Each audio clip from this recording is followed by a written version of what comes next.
Howdy, howdy, y'all. It is chapter 37.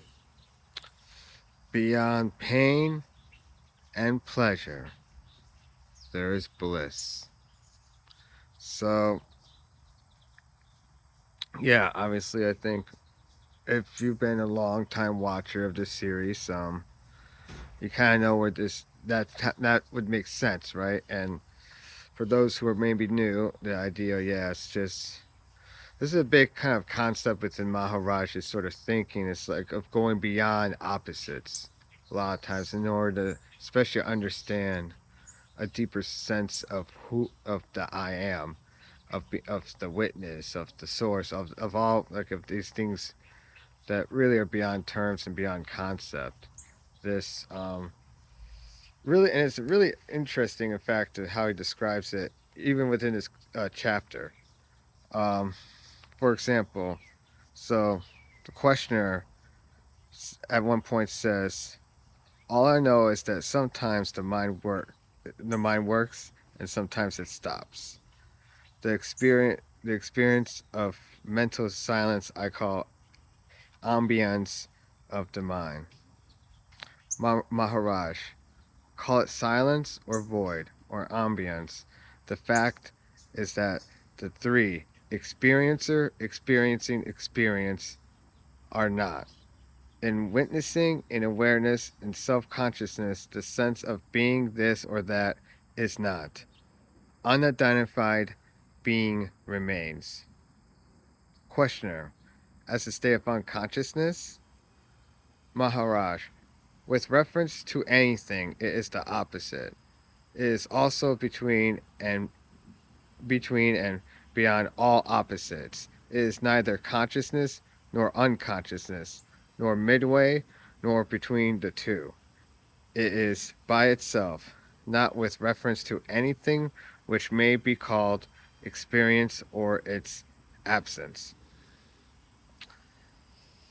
And yeah, so like I say, this is like a very common theme he has been talking about this throughout these various conversations.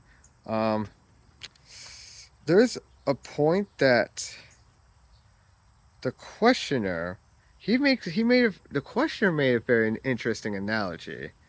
Um,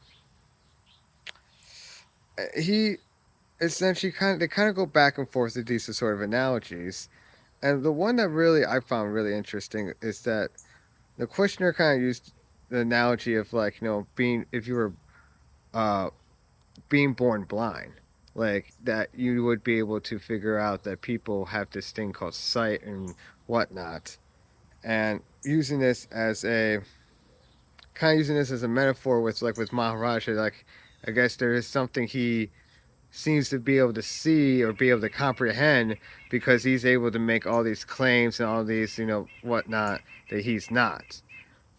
Um, he Maharaj has a very interesting way of responding to this. He says, "Before pain was, you were. After pain had gone, you remain. Pain is transient. You are not." The questioner then says, "I am sorry, but I do not see what you see. From the day I was born to the day I die, pain and pleasure will weave the pattern of my life. Of being before birth and after death, I know nothing. Neither accept nor I neither accept nor deny you. I hear what you say, but I do not know it." Maharaj, are you conscious? You are conscious, are you not? Questioner, please do not ask me before and after. I only know what is now. Maharaj, good enough. You are conscious. Hold on to it. There are states when you are not conscious. Call it unconsciousness. Being. Questioner, being unconscious? Maharaj, consciousness and unconsciousness do not apply here. Existence is in consciousness. Essence is independent of consciousness. See, that last point I find really interesting. The way he states that. consciousness and unconsciousness do not apply here. Existence is in consciousness. Essence is independent of consciousness. I say that I find that this interest that's a interesting concept. This concept that there's this that what we understand as essence is actually an independent thing of from consciousness itself. Um, I don't know why I never just really thought about that. I kind of always thought about the two together in a certain way. But I guess you can really have like an essence of life.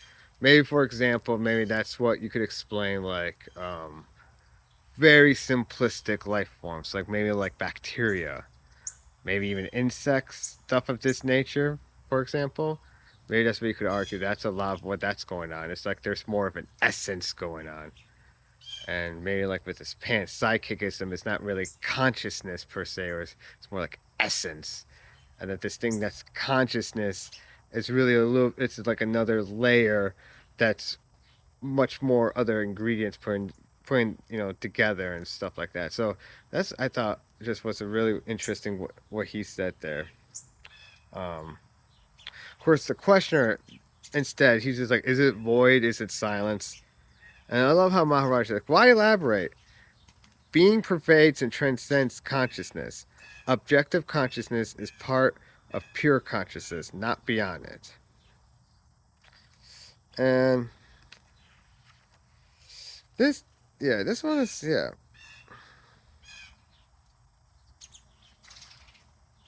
Let's see, this is a very interesting one. Um, there's another point I wanted to, yeah, and this one was I found interesting. Is that the questioner, even by the very end, seemed. I mean, the questioner is you can kind of. I felt like it would have been nice to have the, like, hear the conversation, but like, especially by the end, I feel like it was definitely this tone. It was made very. It was he makes it more obvious, like the tone. His tone is very much.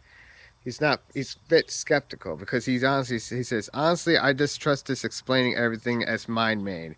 The mind is only an instrument, as the eye is an instrument. Can you say that that perception is creation? I see the world through the window, not in the window. Oh, sorry about that. Let's do like this. Switch it around like that. It's through the not in the window. All you say holds well together because of the common foundation.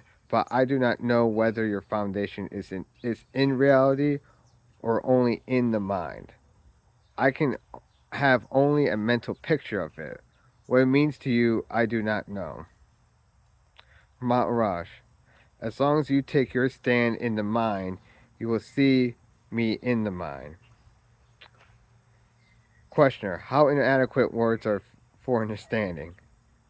And this is like the very last thing he says in the whole chapter. And I like it a lot. They really know how to end these. I think most of the time, really end these conversations really well. Maharaj, without words, what is there to understand? The need for understanding arises from misunderstanding. What I say is true, but to you it is only theory. How will you come to know what is true? Listen, remember, ponder, visualize, experience. Also apply it in your daily life. Have patience with me, and above all, have patience with yourself, for you are your only obstacle. The way leads through yourself beyond yourself. As long as you believe only the particular to be real, conscious and happy, and reject the non dual reality as something imagined, an abstract concept, you will find me doling out concepts and abstractions. But once you have touched the real within your own being, you will find me describing what for you is nearest and the dearest. And yeah, that's definitely true. That's see, and like that's the thing. Maharaj, like many of these other gurus, like I think it's very important to be in general of these in this world. He's self-aware. He knows. If you don't get it, you just don't get it. It is what it is. He can try to explain it and visualize, and he can show you as many different ways as possible. But if you just don't get it, you don't get it. Personally, I feel like I'm getting it. I think for me it's about like okay, I understand it. I see what you mean. It's about more so experiencing it and just doing it and being it. If I'm not already, maybe I am and I just don't realize it. And if I don't realize it, then it is just about realizing that I am. It's just always something, right? But yeah, I'm just on this journey, just like y'all, and hopefully y'all figure this out, and hopefully I figured out as well. Hopefully we all figure this whole thing out together. Anyways, I think that'll be long enough for now. I'll let y'all go. Y'all have a good one. Peace.